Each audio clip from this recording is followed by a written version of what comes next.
Knock, knock. Who's there? Friday. Friday who? Fridays are awesome. I'm Carl Azus for CNN 10, and this particular Friday leads into a 3-day weekend for many folks across America because January 20th is the Martin Luther King Jr. holiday. It's named for the American Baptist minister and civil rights leader who was actually born on January 15th in 1929, but for more than 3 decades, the federal holiday that honors his accomplishments has been celebrated on the third Monday in January. Public events, marches, speeches by civil rights leaders and politicians are all part of it. And the U.S. government recognizes Martin Luther King Jr. Day as a day of service. It's said to be a day on, not a day off, and the goal of that is to encourage Americans to volunteer in their communities to improve them. Dr. King himself was the leader of the Montgomery Improvement Association, named for the city of Montgomery, Alabama, which is now known as the birthplace of the U.S. Civil Rights Movement in the 1950s. King had a reputation for being an eloquent speaker. He felt strongly that peaceful events like marches were the best methods of achieving civil rights for African Americans. King's influence was growing when he founded the Southern Christian Leadership Conference in 1957, and in 1963, he led the March on Washington where he delivered his famous I Have a Dream speech. The next year, Dr. King was awarded the Nobel Peace Prize.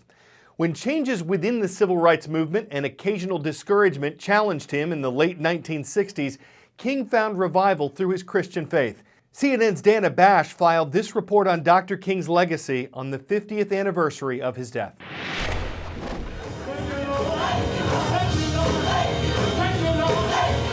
This is unbelievable. You look up there, it says Mason Temple. This is where Martin Luther King, 50 years ago, gave his incredible mountaintop speech. I just want to do God's will. And He's allowed me to go up to the mountain. And I've looked over and I've seen the promised land. I may not get there with you, but I want you to know tonight that we as a people will get to the promised land. That night, April 3rd, 1968, King checked in here, the Lorraine Motel. He gets dressed around 5:45 and he steps outside of the balcony of room 306 and he speaks to other guests that are in the courtyard. At approximately 6:01, a fatal shot rings out.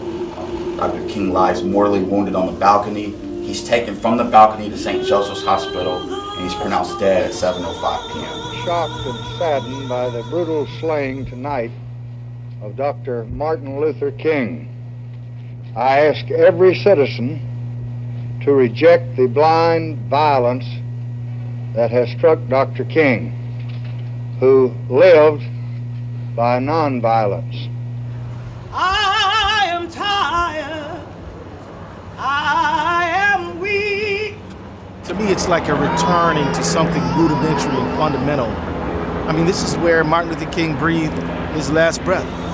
The owner of the Lorraine Motel decided not to recheck this room out in Dr. King's honor and memory. This is exactly how it was left. It was left this way. Amazing grace, how sweet the sound. Tell me how you're feeling. I was watching you standing here. Well, you know, it's very emotional to come here. I was not here that evening.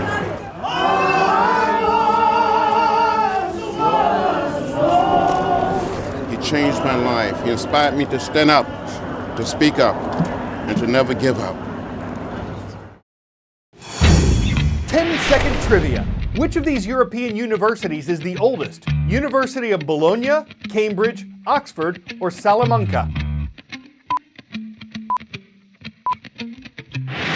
Italy's University of Bologna was founded in 1088, making it the oldest university in the Western world.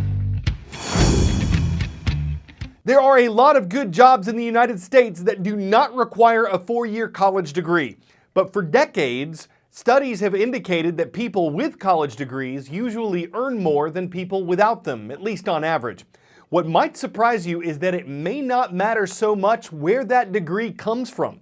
Even though elite schools like Princeton, Harvard, Columbia, MIT, and Yale frequently top the list of America's best colleges, there are a lot of millionaires and some billionaires who started out at community college, and some who never finished a college degree. The vast majority of American schools actually accept well over 50% of their applicants, but there is a tier that are highly selective that take fewer than 20%, 10%, in some cases fewer than 6% of their applicants, and what parents and kids will do to get into those schools is practically heroic. There's a question that no one addresses, which is, are those graduates of elite schools who go on to great success, is that a reflection of what happened to them at those elite schools, or is it a reflection of a lifetime of privilege that invariably led to admission into and attendance at one of those elite schools? In my experience in business, there is very little difference, if any, between a very high-priced business education and what's available for a lot less money. I learned just as much at the University of Nebraska as I did at Wharton. You hear a lot of successful people who attended elite schools say you don't need to. They don't notice some appreciable difference in the quality of people who came from, say, a large public school with a fairly high acceptance rate and someone who came from a very elite private college with a low acceptance rate.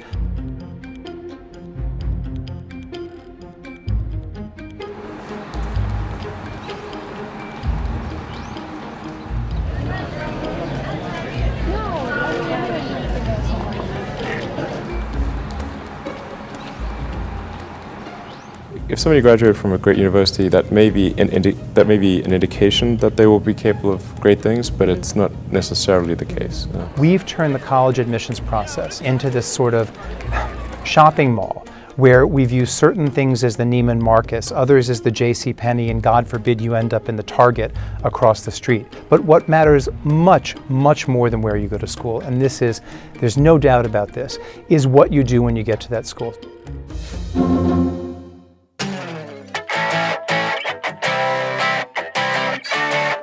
There are certain advantages to being the tallest firefighter in the department. We put in smoke detectors. He doesn't need a ladder. At 7 feet tall, Brandon Berridge may be the tallest firefighter on the planet. He still has to train like his colleagues in Tullahoma, Tennessee, and they sometimes enjoy cutting him down with nicknames like Shorty. One of the officers' kids calls me Affleck because I have to duck all the time. But when you've got the height, you're in a firefight, you don't take flight, you don't get stage fright, you just might get a rise out of your good luck. Putting down the flames, that ain't tall enough to burn you up. Some people spit fire, Brandon Berridge puts it out. Hear the siren, see the tall guy, just give him a shout. The 7-footer do-gooder unfolds from the truck and high rises to the challenge when that challenge heats up. All right. We've got some folks in Mansfield, Texas watching today. Mansfield Summit High School, we love you. Thanks for subscribing and commenting at youtube.com/CNN10. We'll be searching today's comments there for Tuesday's Shout Out School, so we hope your weekend is totally YouTubular.